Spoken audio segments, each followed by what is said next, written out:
విశాఖలో melon rehearsals అదుర్స్ అనిపించాయి.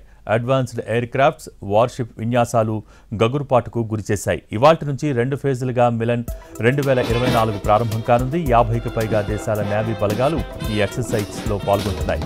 తూర్పు నావికాదళం ప్రతిష్టాత్మకంగా నిర్వహిస్తూ ఉండగా ఉపరాష్ట్రపతి, గవర్నర్ ముఖ్య అతిథులుగా హాజరు కానున్నారు. విశాఖ మరోసారి మల్టీలేటరల్ నేవల్ ఎక్సర్సైజ్ 2024కు ఆతిథ్యమిస్తోంది. తూర్పు నావికాదళం ఆధ్వర్యంలో ఇవాటి నుంచి ఫిబ్రవరి 27 వరకు 2 ఫేజులుగా మిలాన్ జరగనుంది. హార్బర్ ఫేజ్, సీ ఫేజ్ వీటిలో కీలకమైనవి. 22న ఇంటర్నేషనల్ సిటీ పెరేడ్ జరగనుంది. ఇందుకు సంబంధించిన రిహార్సల్స్ సాగర్ తీరంలో హోరెత్తుతున్నాయి.